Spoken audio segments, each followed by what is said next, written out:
The following is only intended for mature audiences. Viewer discretion advised.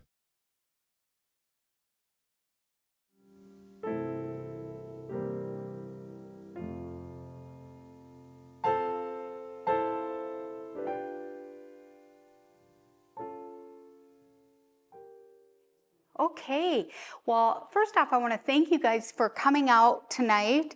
I know sometimes on a Sunday evening, you're home, you're comfortable, and it's really hard to go back out, especially with the weather that's changing. So thank you for coming out and learning and educating yourselves more about human trafficking. And I hope tonight to have a couple objectives is to provide information, tell you about our program, give you some statistics and some things that make people vulnerable, what traffickers look for, and some of the things that are coming up on the horizon that we as a society and need to be aware of to protect, I was going to say our children, but it's basically everybody, especially in this day and age with technology the way it is.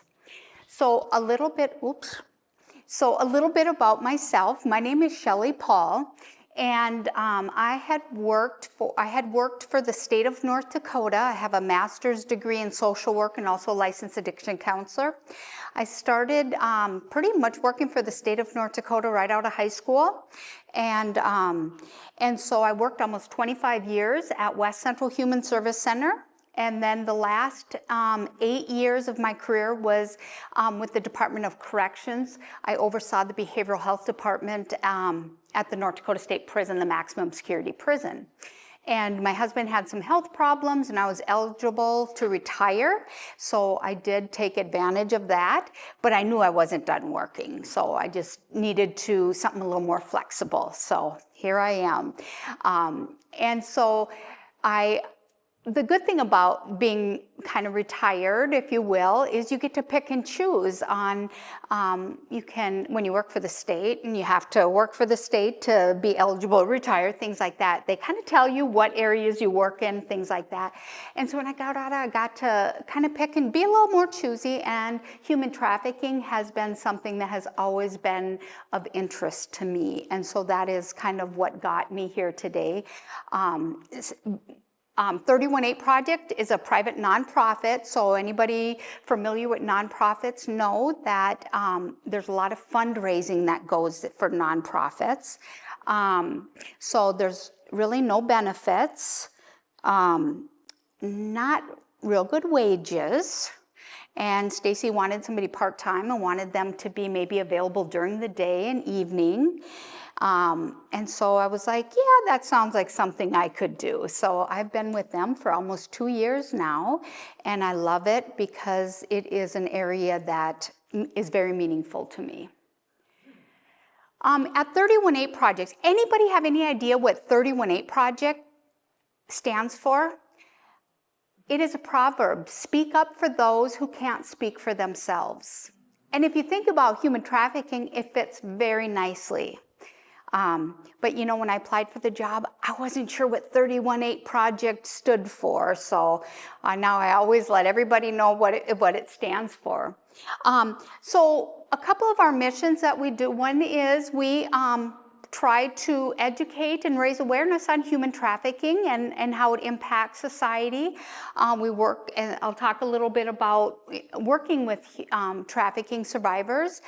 We also have a bravery backpack program, and this was a law enforcement officer out in Dickinson went to our founder and director and said, you know, it'd be really nice if I get called in and there's children that are victims of crime. You know, I get called in and a lot of times I have to remove them from the home for one reason or another.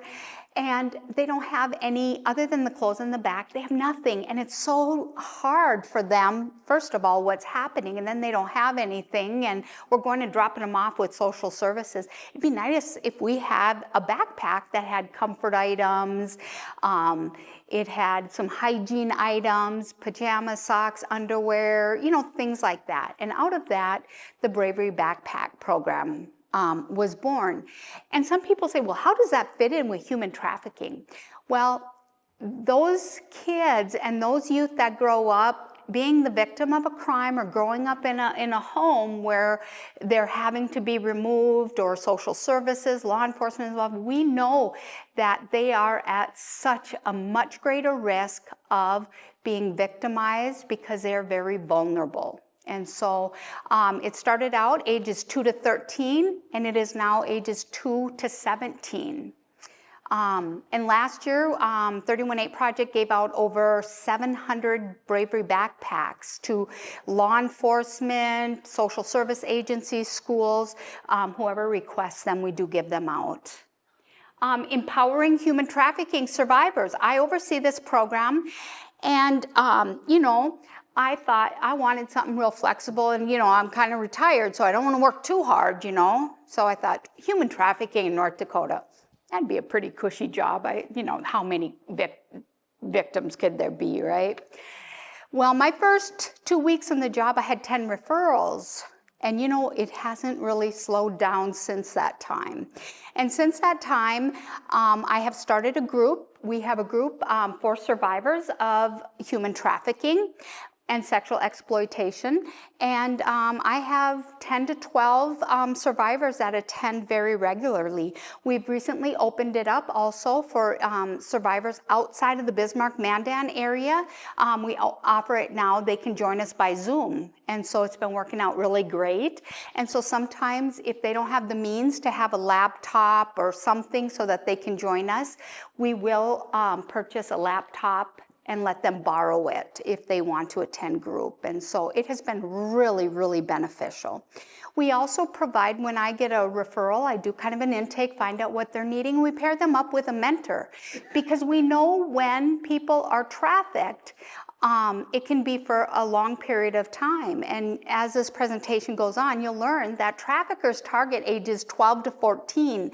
So there are some individuals that are already being trafficked at a young age. And so they unfortunately don't grow up in homes where we're taught independent life skills. They're not going to school regularly. They don't know.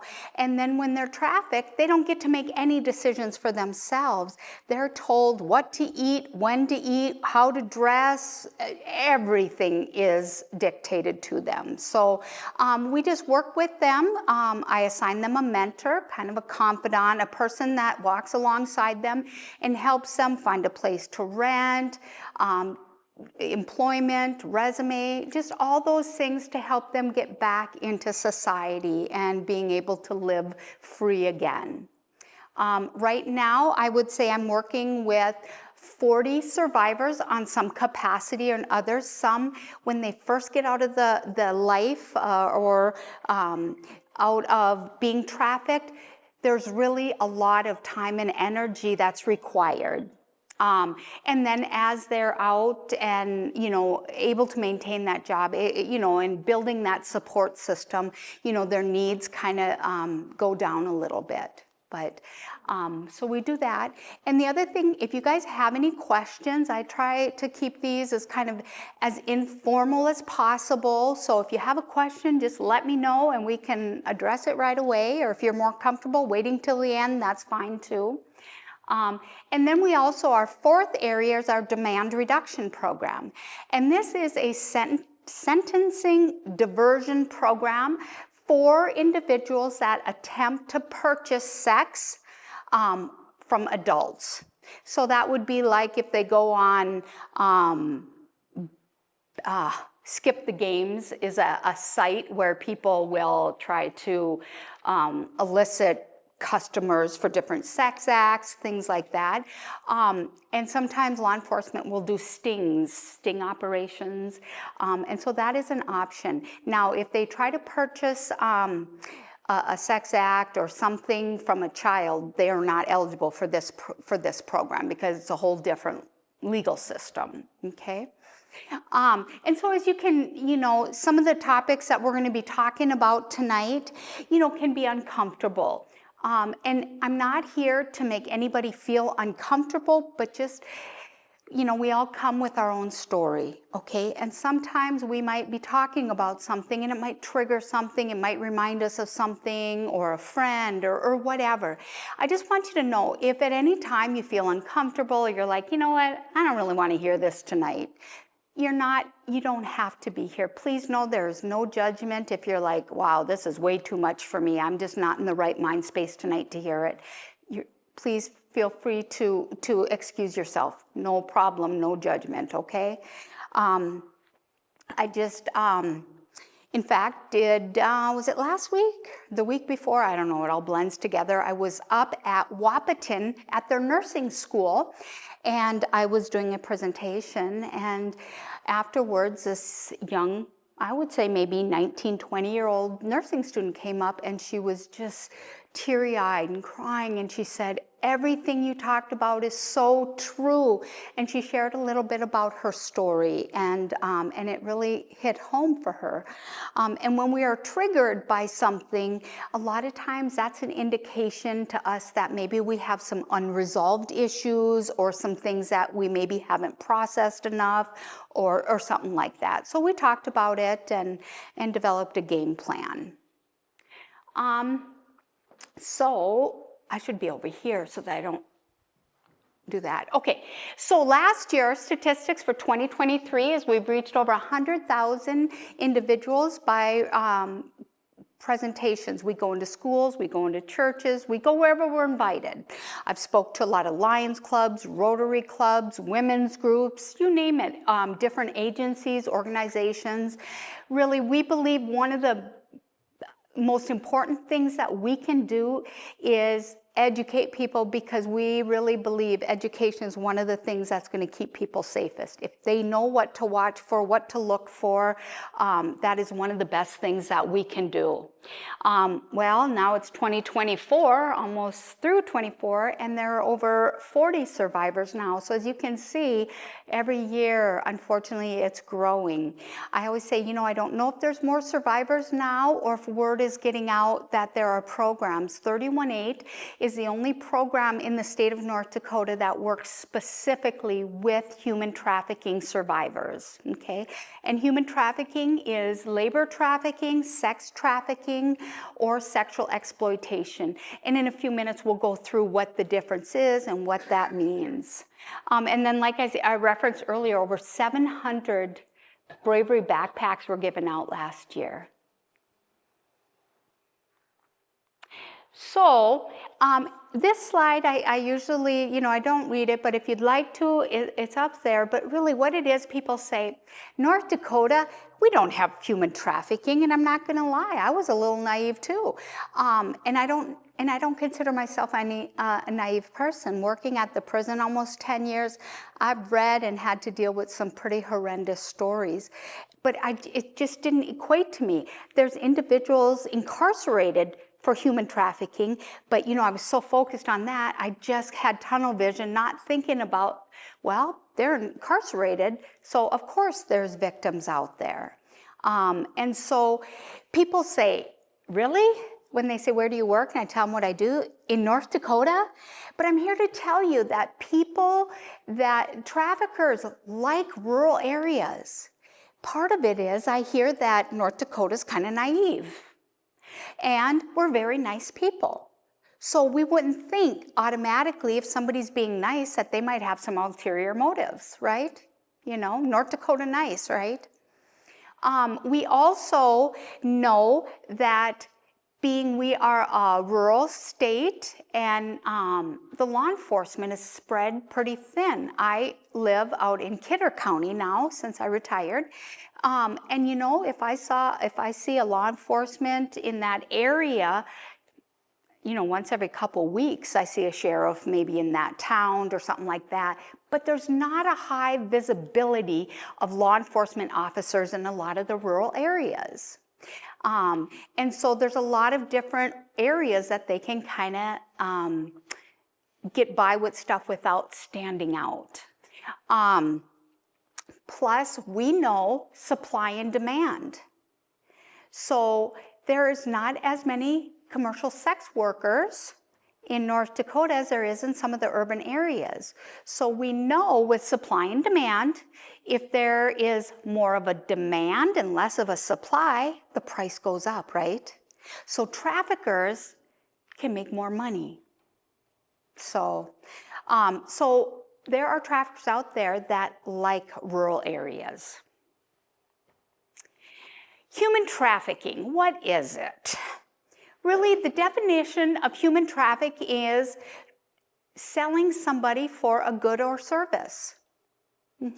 We refer to it as modern day slavery. You know, back in the day when we were in school, we all learned about the transatlantic slave trade and things like that, okay? Today, human trafficking is very similar to those dynamics. The only difference is today it is illegal. Back then it was legal, okay? But just because something is illegal, does it mean that it's not happening? Absolutely not, right? It just means the traffickers, or the bad guys, if you will, are more savvy in how they go underground. You know, they move their victims every day, every other day to different motels so that people don't catch on, and things like that. So just like drugs, you know, we know drugs are illegal, but look at all the drugs that are on the market today, right? So kind of that same thing. It's referred to as modern day slavery. In order for it to also be classified as human trafficking, human sex trafficking, there has to be fraud, force, or coercion, okay? And with human trafficking, there are 3 individuals involved. There is the trafficker, there is the victim, and there is the buyer. Okay, so human trafficking, there's 3 victims. Yeah, 3 victims. There are 3 individuals involved. Okay, and when we talk about sexual exploitation, we'll learn that there's only 2 individuals involved, and that's what the difference is, and we'll talk about that in a minute. Labor trafficking. Labor trafficking is really harboring an individual and not allowing them any, it's basically the same. They are required to work. Their living conditions can be very, very poor. I can share a little story with you. We just recently opened up a satellite office in Dickinson, North Dakota, because we are seeing such an increase in labor trafficking, okay? So there was an individual from another country that her husband, they were poor, lived in another country. Her husband was diagnosed with cancer. And in that country, in order to get good treatment for cancer, you had to have money. Well, this family did not have the means to pay for the medical care, so it was inevitable that he was going to die as a result of his diagnosis. And so they approached her and said, hey, we have a deal for you. You know what? There are places in the United States, you can go there and they'll give you a green card so you can stay there. You can work there. They give you a free place to stay. They give you all the food for free, and you can make $35 to $45 per hour. When people are vulnerable and desperate, who wouldn't say, oh my gosh, really? Sign me up. I will go and I will work. I'm not afraid to work, and I can send that money home. My husband's going to get his medical care, right? And then we can live happily ever after, right? Well, okay, so she said, okay, I have to do something. I just can't, sit back and have him pass away, right? Most of us would do that for somebody we loved or just good humans. And so anyway, they brought her over, up through Florida, over to Texas, and up to Dickinson, North Dakota, okay? Dropped her off at a motel. So what actually happened is she lived in the motel. It wasn't free. She had to get up in the morning, and when you stay at a motel, they have a breakfast that starts at 6 or 7. I don't know what time. I'm never up that early. But so she was required to get up, get that breakfast ready for the customers. She was then clean, had to keep it all fresh and looking good. And then after that was done, she had to clean it up, and then she had to go clean all the rooms. And then she was responsible for the front desk duties. And so she never got a break. She worked unbelievable amount of hours. Okay. The only food she was able to eat was the leftover cooked food from the breakfast. What they were charging her for her room to stay at that motel was more than any wages she ever made. And we call that debt bondage. Okay. So they never get out of that. They can never leave because they always owe their employer, right? And it was because there was a customer, and he traveled for his business, so he stayed at that particular motel a lot. And he noticed this woman, no matter what time he got there, whether it was early in the morning, afternoon, evening, she was always working, always had her head down, nobody was talking to her. She spoke okay English, but it was clearly not her first language. And he tried to engage with her, and she was very, meek, mild, almost scared. And he just felt in his gut that something was not right. And so he went to law enforcement and said, I don't know, maybe I'm crazy, maybe, I don't know, but this is what's happening, and something isn't right. I can feel it. And of course, law enforcement, investigated, checked it out. She was being trafficked. She was being trafficked. She was being held there. She had nowhere to go. She didn't know anybody, didn't know anything about North Dakota. Unfortunately, her husband did pass away because, of course, she was never able to send any money. So that is just one story. And what happens is once they get out of that environment, they're not, because they don't have the right paperwork. They said, oh, you'll be there legal. No, you're not. They kind of smuggled her over here, but they don't have the proper documentation, so they're not eligible for any housing assistance. They're not eligible for any government assistance. They're not eligible for food stamps. They're not eligible for many of the programs. And that is, 318 gets a call and says, hey, we have a survivor, has nowhere safe to go. We are going to have to, get a motel for the time being, or an apartment, or we work real closely with other community providers like the Abused Out Resource Center, Youth Works, different agencies for residential. But that is just kind of an example of labor trafficking, and unfortunately there are a lot of labor trafficking. And I'm not to get political or anything, but human trafficking and human smuggling are two different things, okay? I worry that the people that are over here undocumented, and this is not a political thing, whatever, I just worry because we know when people are vulnerable, they're much more at risk to be trafficked or exploited. Think about that. They're over here. Some of them may not speak the language. They have no support system. They have no income. They have no nothing. Think about how they're going to be exploited. I just worry the numbers are going to be much higher. And how many children are in the United States unaccounted for? I'm scared to even let my mind go there about what's happening to those children. Okay? So as I said, sexual exploitation is typically two people. It's the victim, and the person that is exploiting them. An example of this is I have a young gal that she graduated high school and lived in Cannonball, North Dakota. Anybody know where Cannonball is? Okay, it's on the reservation. Cannonball, there's not a lot of job opportunities. There's not, there's no college, or, it's a real small town, lots of poverty, lots of drugs, and she graduated high school, had a lot of ambition, wanted to do better, wanted to get out of Cannonball, come to Bismarck and go to college and do all that. Typical what an 18, 19-year-old wants to do. So her older sister was living in Bismarck, had an apartment. So she came up to live with sister. Well, after a short time, they got into a fight. Sister kicked her out. So she couch surfed, with some of the people she met, friends, things. But after a while, you overstay your welcome. And so she was a lot of times hanging out downtown. And someone saw her.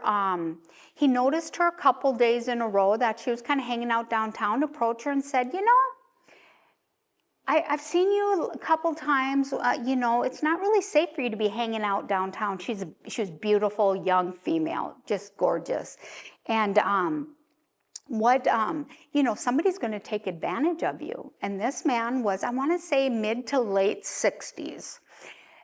It's not safe for you to be out here. You need to, get off the streets because a bad guy's going to take advantage of you. So he invited her to his place. He said that he had a big house, 3-4 bedrooms. They had their own bathrooms, and he had lots of food that she could come and stay there. Okay. So she again, very vulnerable, had no money, no nothing, and said, okay. And everything was great for almost the first 2 weeks. And then it was, well, I'm going to tell you now, if you want to stay here, you're not going to stay here for free. You have to perform some sex acts, okay? She was vulnerable. She had nowhere to go. She had no money. She had no food. And so that's how she got started being exploited. And so that is one example. He being the exploiter and her being the victim. And it wasn't until he went outside or something and left his phone there, and that she went on his phone and discovered that he'd been taping them, and he also had pictures of other young victims. He came in and he got very angry, threatened to harm her because she looked at his phone. She got scared, dialed 911. He took the phone, hung up, but when you call 911 and hang up, you know what happens? The cops arrive, right? Cops showed up, met with them separately, and found out she was being exploited. Got a call, is Kid 318 help out? That's another example, okay? A lot of times we see with people that are addicted to substances are very vulnerable because, a lot of people that are addicted to opioids, for example, when you go through withdrawal from opioids, you get deathly sick. You're not going to die, but you think you are, okay? And so there are people that want to take advantage of those individuals that are addicted to substances. When they notice they start going through withdrawal, if you do this sex act, I'll give you a hit of heroin, or I'll give you a pill, or I'll give you this. And that's another example of individuals being sexually exploited. Okay? Any questions with the difference between those at this point, or did I do an okay job explaining those? I always like examples. It seems like so sometimes I get a little carried away with my stories, and these are just some examples of where we see this occurring, a lot of times with the sex trafficking, truck stops we see a lot, pornography. A lot of my survivors I work with, they say about 80% of individuals that are purchasing from them bring a picture, a phone on their picture, a video of the sex act that they want recreated from the pornography images. So we know there's a strong link between that. Restaurants, bars, massage parlors. Massage parlors are one of those that can be both labor trafficking and sexual trafficking. Okay. Labor trafficking, we see a lot of hospitality industry, restaurants, bars, motels, agriculture. This is the one that I really feel, human trafficking is very, very important. How many of you guys have heard the term sextortion? Not a lot of you? Yep, you have. Okay, a couple of you maybe. Sextortion is when a victim is threatened or blackmailed into providing more sexual imagery. Okay?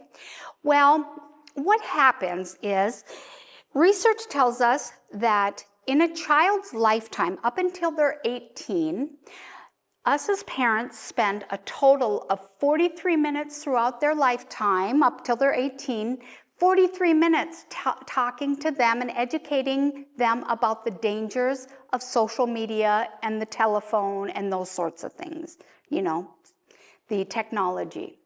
So think about that. They're given this technology, a phone. One of my survivors, her mother just bought her 7- and 8-year-old daughter a brand new iPhone. I was like, what does a 7- and 8-year-old need a brand new iPhone for? But anyway, and now what's happening is a lot of times our youth are sending nude pics to one another, okay? Their boyfriend and girlfriend, so, you know, send me a picture of this, send me a picture of that. And what happens is, I won't show anybody, it'll just be between the two of us. That never doesn't usually happen. First thing they do is they get that and they are showing their friends, sending it to friends. Look what I got, look what I got. I did a presentation up in a small town up towards the Canadian border in the western part of the state. And after the presentation, it was in a school. I was talking to the school resource officer and the principal, I believe she was, or it could have been the counselor. I forget what her title was.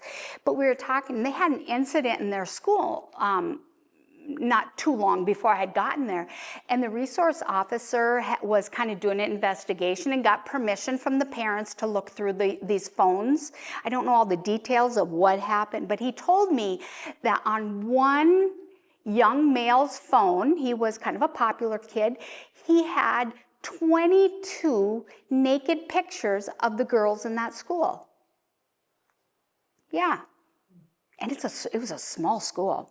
But that just goes to show you the magnitude of this issue. So sextortion is, you know, nowadays when kids are gaming, you know, playing Xbox, stuff like that, okay? They are playing with people all over the world, okay? And AI, artificial intelligence, is something that is coming. It's here, where you can pretend to be somebody. You can change your voice. You can change everything about yourself. You can pretend to be a 14-year-old girl. You can pretend to be a 16-year-old male. And so what's happening is they are very savvy at their manipulation in their games. So they try to befriend people and tell them, let's say it's a 15-year-old male. So they'll have the one that's wanting to exploit them or sextort them will start a relationship and say there may be a 16-year-old girl, okay? And so they talk, they exchange phone numbers, they know a lot about each other, and then down the road they consider themselves boyfriend and girlfriend and things like that. So then that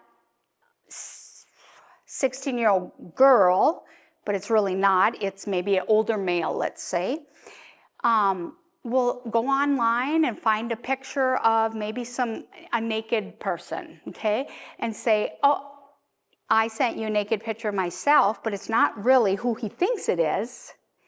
And now it's your turn. Now you need to send me a naked picture, okay? So he's like, okay, she did, I will too. And as soon as he hits send, that's when the extortion starts. Because what they're doing, if it's a male victim, they're extorting them financially.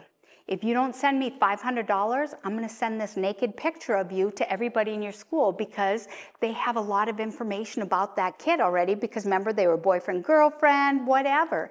And so that kid is frantic because, you know, his parents told him, don't send it, you know, and he knows it's going to be embarrassing and things like that. And so what happens is he sends them money, right? $500, okay? But it's never enough. The next day, they want 500 more, 500 more, and they don't care. We are losing kids by suicide because they are in over their head and they are embarrassed and humiliated and don't know what to do.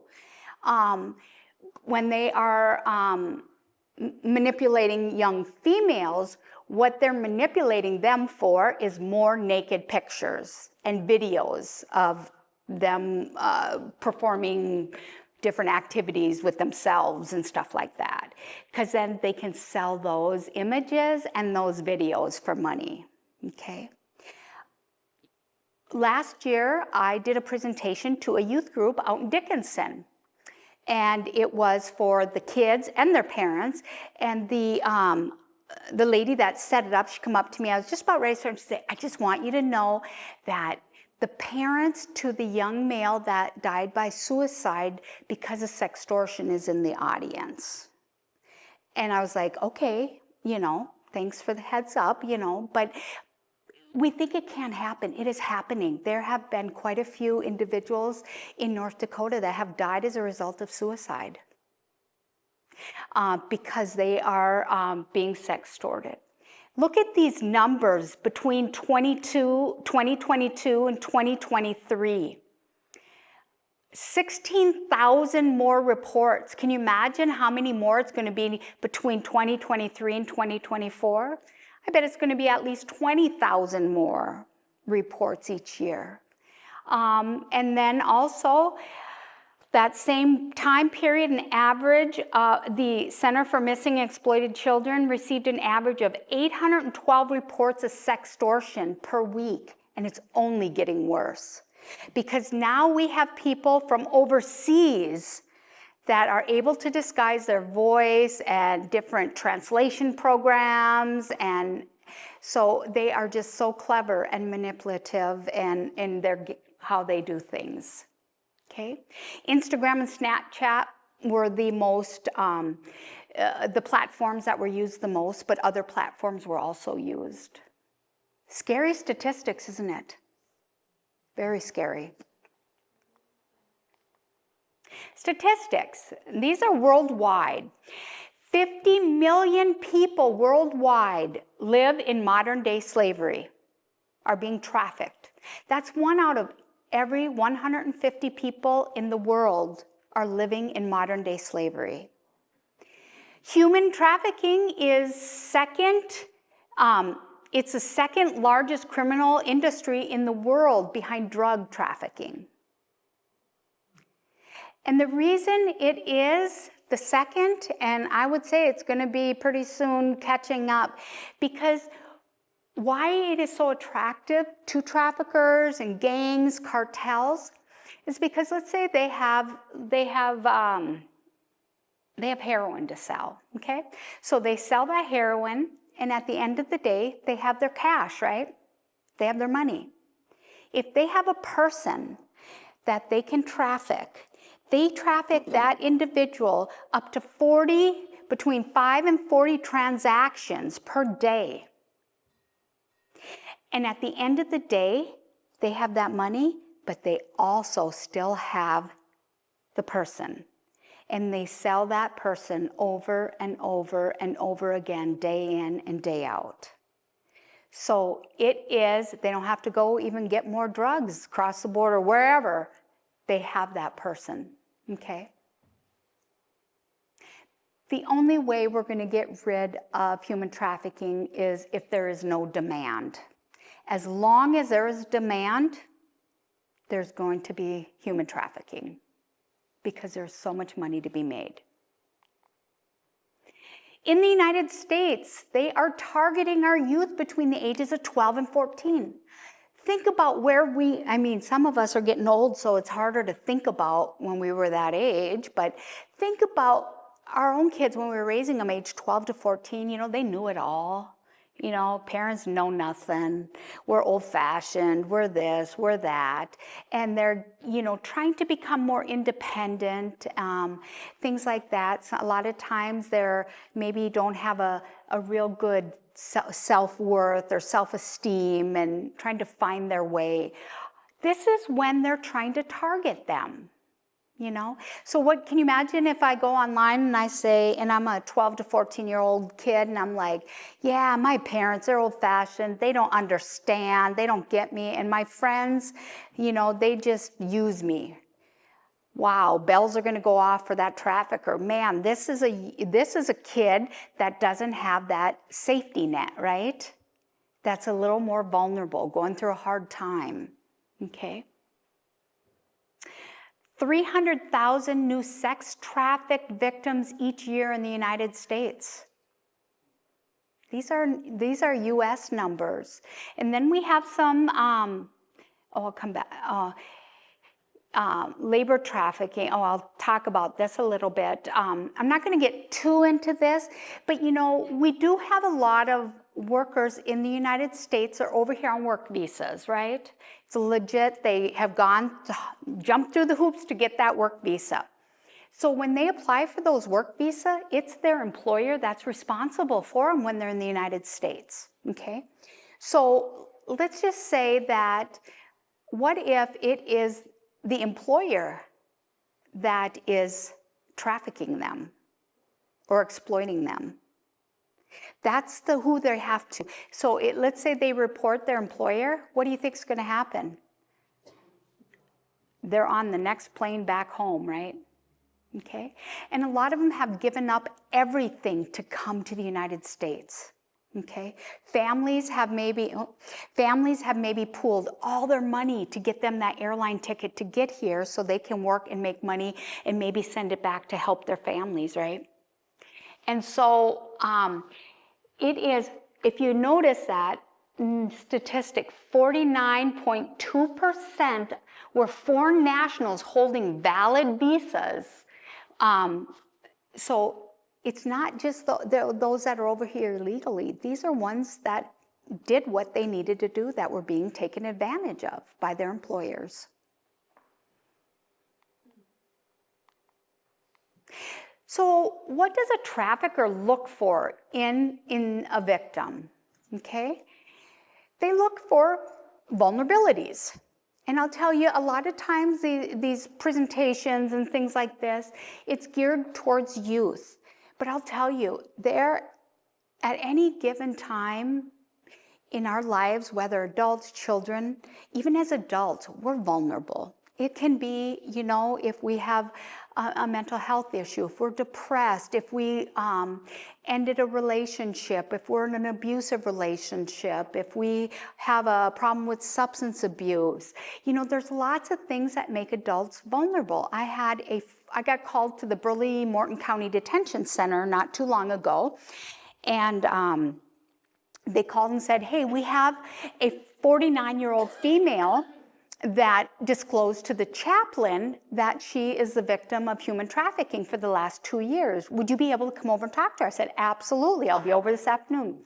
Went over and talked to her and found out that she had no legal history, except about 20 years previous she had a DUI.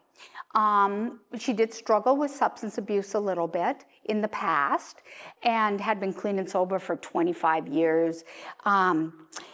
She met a guy online, and he just seemed to be Prince Charming, okay? Just anything she could want, he had it, right? So he went to Montana from Williston, I believe it was from Williston, went out to Montana and stayed with her for a short time and, wined and dined her and made her feel like a princess and said, you know what? I have a really good job still waiting for me in Williston. Let's move to Williston. So, she was lonely. Her kids were adults. She was divorced. And so they moved.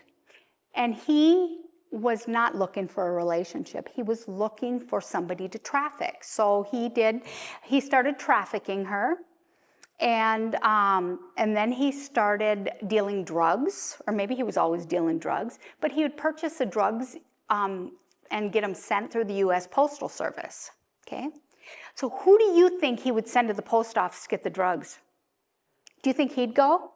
Oh, no, they don't want to get caught or have any responsibility, right? No accountability. So that is what she was in jail for. He had made her go get the shipment of drugs from the post office, and they were kind of on to them. So, and then while she was in prison, she disclosed, and he was also then picked up and charged with human trafficking. And I believe his court hearing hasn't happened yet. So that's an example. So she clearly was an adult, 49 years old, very vulnerable. And so I always share that because we always think, oh, it's just our youth, but we can all be vulnerable at some time. But for here, they look for low self-esteem, low self-worth, that lack of that safety net, kind of that loner, somebody that doesn't get along with their family, maybe doesn't have a lot of friends, maybe not engaged with a church community, school community, things like that. Not a huge safety net. And then homeless and runaway. This is probably one of the most riskiest times of all, is our homeless and runaway youth. And you know, I used to think, man, these pictures, how come there's all these pictures? I saw this kid 2 weeks ago run away. How come his picture, you know, and things like that. Well, what I know now is, thank goodness that they send out those pictures. Research says that we have, the good guys, if you will, we have 48 hours to find our youth that are running away or homeless before somebody finds them that is going to take advantage of them. So if we don't find them within a day or two, there's a really good chance that somebody that is going to traffic them or exploit them is going to find them. Okay? Scary. 70 to 90% of individuals that are sexually trafficked were sexually abused as a child. I thought, you know, and like I said, I have a lot of experience working in behavioral health. I thought, oh, that's kind of high, 70 to 90%. But I'm going to tell you, here in North Dakota, with those 40 survivors I've worked with, there's only 3 of them that were not sexually abused as a child. And the other thing is, working at the prison, it was all male, of course. I did a lot of social histories, did lots of evaluations, whether it's substance abuse, mental health. It was a very, very high percentage of those individuals that were sexually abused as children as well. So I think as society, women are much more willing to come forward and admit they were sexually abused, where it's still, men have a much harder time coming forward because of, might show a sign of a weakness or, different stigma or taboo or things they were taught. So we still have a lot of work to do in that area, but 70 to 90%. So just like anybody can be a victim, anybody can be a trafficker, anybody that's wanting to take advantage of other people. Looking to profit from exploiting others.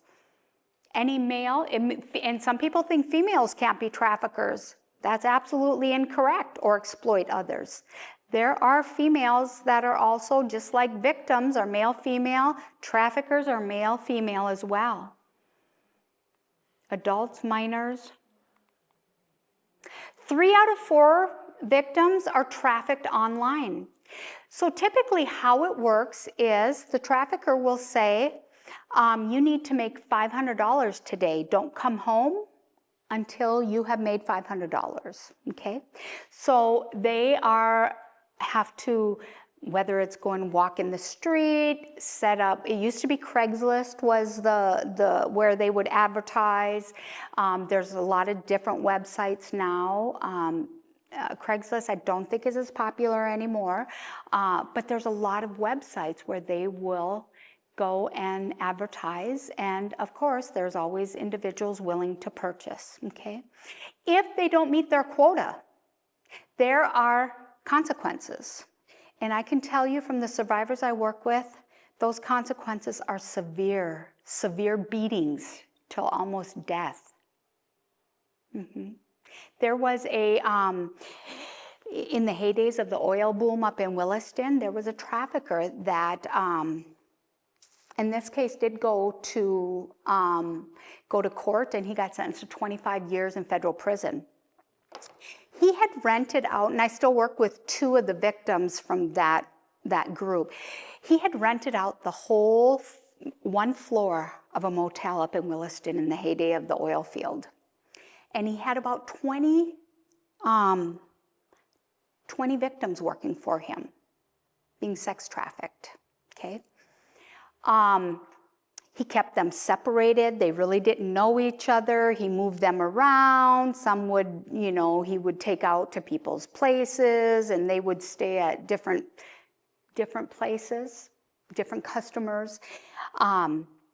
he would have a veterinarian come in to administer antibiotics and such because of sexually transmitted diseases, because if all these women went to the doctor and had the sexually transmitted diseases and things like that, or they might suspect something, right? So anyway, okay, so here's how it went. She said she was sassy. So one of the things they do is they use psychological warfare, and they will withhold food. They will make you stay up for days at a time. They will withhold drugs from you. They will do all kinds of torturous things to get you to comply, okay? And so she always says, I was being sassy. I wasn't But anyway, this trafficker, he would keep her clothes. So she was always naked in the motel room. Always naked in the motel room, because if you don't have clothes, how likely are you going to be to run, right? I don't know. Anyway, one night she wanted to smoke. And he didn't want her to smoke in the room because if they found out when they come to clean it, whatever. So he allowed her to stand in the open doorway naked, crack the door to blow the smoke out in the hallway, right? Okay. So all of a sudden I don't know if he went into the bathroom, whatever, but she had gotten beaten really, really bad, really bad. Both of her eyes were totally pretty much closed, broke her orbital bones and things like that. She was in fear of her life. So she, naked, ran down the hall, got down to the front desk and said to the worker, it was a man, you need to hide me or whatever. So he locked her in a room and gave her a robe, towel, whatever. And he called the police. The police came and investigated and found 17 other human trafficking victims on that floor. So, and you know what? Some of them, the two that I work very, very closely with, they didn't even realize they were being trafficked. They didn't even realize they were being trafficked. They just thought they were in a relationship with him. And they were, doing what he asked and, So it's just kind of, that's how they get them to stay in, it's sad. Sorry, I got on a tangent there. Recruitment locations. So where do you think traffickers try to find their victims? Anywhere kids hang out, right? Where parents usually don't hang out, where kids go alone, right? Malls, parties, online, shelters, group homes, because a lot of those run away and maybe are there because of substance abuse, not following rules, things like that. Substance use and trafficking go hand in hand. I had many traffickers tell me that there's no way that you can be sex trafficked and not be addicted, because you have to be under the influence of something to be able to do what they ask you to do. Mm-hmm. And so a lot of times traffickers, to keep them controlled, they'll give them those drugs, but if they say, no, I can't, I don't feel good, they'll withhold them. And we know if you withhold drugs and they go through withdrawal, they'll torture them that way and then say, okay, fine, I'll give you the drug if you go do this or that. So,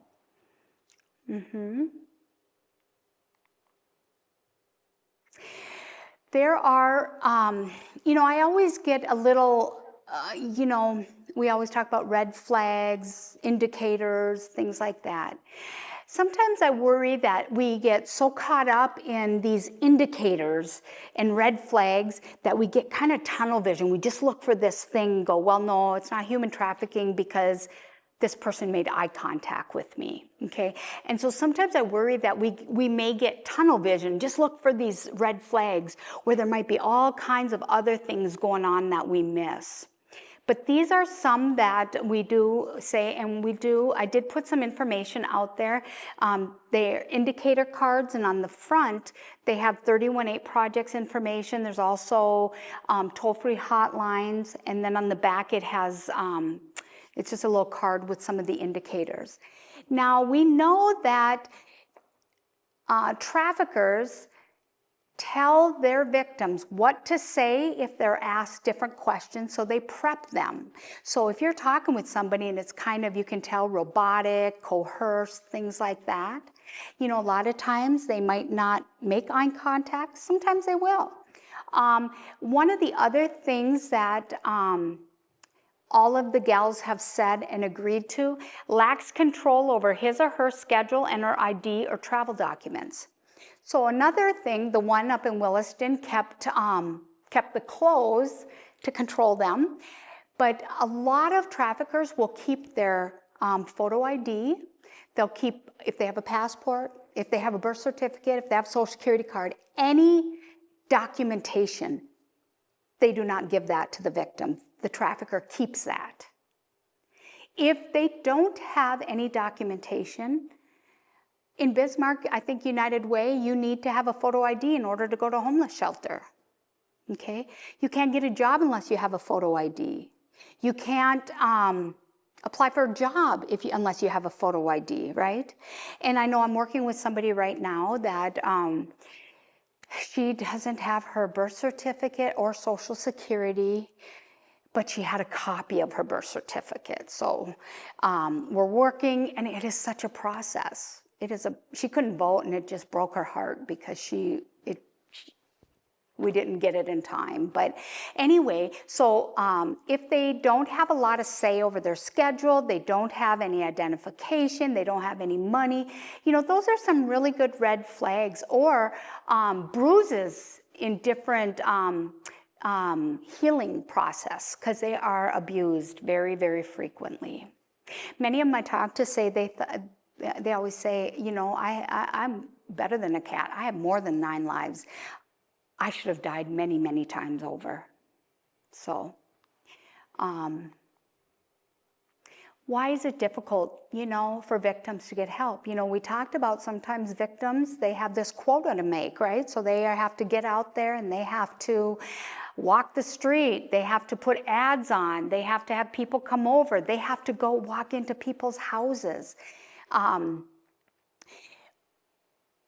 They are so psychologically abused and beat down that they have no self-worth. They think they are losers, that nobody's going to believe them. They're just drug-addicted hoes. They're so beat down, and their family, these traffickers isolate them from their families and the loved ones and their safety net. So who are they going to go to? They don't know who is safe. We know that in every profession there's good and bad.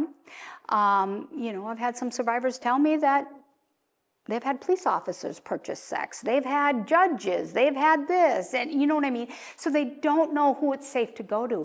And if they take that risk to make a beeline to get the heck out of there and they get caught, there's a good chance that they are going to get a beating that they may not survive.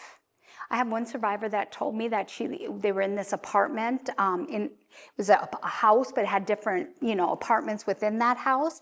And so she got out and she went to the apartment down below, and he was in on it too. And so she's like, I never tried after that because I didn't know who, from all she knew, she said that whole apartment was in on it. Lots of shame, self-blame, hopeless, no personal ID documents, trauma bonding. You would not believe how many, Stockholm syndrome, anybody ever hear that in trauma bonding? It's real. They really have a bond with these individuals. Yeah. Some of the survivors we work with, we ask them to, they know we go out and do presentations, and we're like, okay, what are some things you would want people to know? So these are actually things that the survivors we work with have told us. Think about things from our point of view. Never say you understand because you haven't been there, but still try to put yourself in our shoes. Be compassionate, be empathetic, Unless we've kind of have that lived experience, we could kind of understand how difficult something like that would be, but to walk with them in their healing journey is what they really need, okay? Language counts, calling them prostitutes. When you hear that word, it's like a dirty word and putting them down. They are people. They are people. And so many of them, from little on, we learned that their boundaries were violated and they were abused as children. We may act hard, but we have to have that wall up for survival. Deep down, we know we need help. Sometimes there's so much trauma. I have survivors tell me, you know what, it would have been so much easier to stay in the life. Because they get out and, the rent, all these other things, they have substance abuse issues, mental health. We thought at 31-8, when the program was started for the mentorship program, we thought 1 year, if we have the survivors in our program 1 year, they would be able to re-enter society and be successful, if you will. But what we're finding is it's taken 3 years because they're all, pretty much all of them that we're working with, we got to have them in therapy to deal with the trauma. We also have them, substance abuse, and then we know with substance abuse there's relapse and things like that and setbacks. So yeah, we're finding 3 years. Next steps, there's all kinds of national hotlines, and that's fine, but I always encourage people, if it is an emergency, call 911, okay? If it's not an emergency, I always believe it's best to start with your local law enforcement. And the reason I say that is I've heard stories from some of the survivors themselves, so I know it's true that they've called hotlines, and it takes and I've heard from law enforcement too, it takes upwards of 2 to 3 weeks before it trickles down and they find the right person to report it to, and sometimes it never trickles down to where so there's missed opportunities. And in 2 to 3 weeks, they're gone to another state probably. And so I always say, start with our local law enforcement. A lot of the Bismarck, Mandan, Dickinson, all of them, pretty much all in the state of North Dakota have staff within their law enforcement office that has extra training and stuff on human trafficking and what to look for, how to interview, things like that. But there are also toll-free hotline numbers. And then too, other ways you can help is educating yourself. The information you learned today, sharing with neighbors, having conversations, encouraging others to attend if you hear there's information going to be shared on human trafficking. But the other thing is just to trust your gut. Even if you were like, wow, what if I call the police and it's nothing? That's okay. That's okay. Sometimes somebody will say something to me and I'm like, oh, I need to report that. And I call to report it to the Bureau of Criminal Investigation. We work closely with them. And they'll say, oh, we've been watching them. What did you find out? And so a lot of times they already have a name or a situation, but they're just waiting to put those puzzle pieces together. So you never know when you're going to have that missing piece that could really save someone's life. We're also going to be starting some book clubs and some movie screenings. There's actually a new movie that was just recently, it was last year, I guess. It's called Sextortion, How It Works. It's a movie. It was was it? The FBI did it or something. It's excellent. I left there going, oh my God, how sophisticated that sextortion stuff is. And just books, movies, there's all kinds of resources to educate youth with parents to sit down and talk about the dangers. And then because this is such a heavy topic, we like to end on kind of a lighter note. And this is Grizzly, and he is Stacy, our founder and director. Grizzly is her baby, and he is in the process of being trained for a pet therapy dog. And he comes and hangs out at the office, and he works with the survivors. And right away, I was like, this dog needs a lot of training. He's big. I'm like, and he'd jump, and I'm just like, oh, I'm sorry, Stacy. I don't know if this is going to work out so good. But oh my gosh, he is coming along. He can already sense when people are emotionally upset. And so when you're in a staff meeting and the dog comes and lays by you, everybody's kind of looking at you. It's like, get away, get away. I don't want everybody to know I'm having a bad day. No, he did that once to me, and I was having a bad day. I was like, oh, but, oh, he's just a sweetheart, though. But he's huge. And he's also a rescue dog, one of the very few dogs that are being trained to be a pet therapy dog that's rescued. Usually they're bred certain ways, or I don't know. These are who we fight for. Jade and Joelle, they were labor trafficked. Nikki, she was sex trafficked, 17, ran away from home. Went to Las Vegas and was trafficked, met somebody, he trafficked her and then took her to Los Angeles. And she got pregnant once, and he beat her up so bad that she miscarried. And then it was a year later, she got pregnant again, and that's when she made her escape. And it was actually a buyer out in Los Angeles.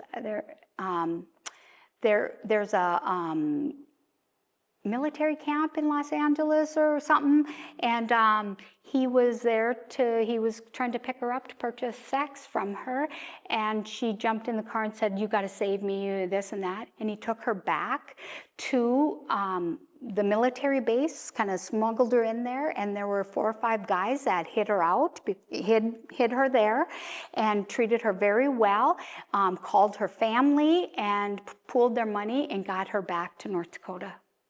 So, and actually next year she's going to be graduating as a social worker. And her son, and she got pregnant from her trafficker, and she raised her son, very nice young man. But they have no contact with the father. And he might be in prison, I'm not sure. And then we have Piper. She was also sex trafficked. Their stories are in a publication that we did, Out on the Table. It's a larger magazine, and it talks about their stories, how their life story. So I brought a few of those. If you're interested, you can help yourself to those. And then this is my contact information. If you have any questions or want more information, or you have another group you want a presentation to, whatever, just let us know. I have my business cards out there and some bracelets with 31.8 and our 31.8 brochures on the table out there. So you can certainly help yourself to those. Again, I just really want to thank you guys for coming out and taking the time to educate yourselves and realizing that this is happening in our communities, unfortunately. Thank you. Thank you. Yes. Thank you. Okay. Thank you so much.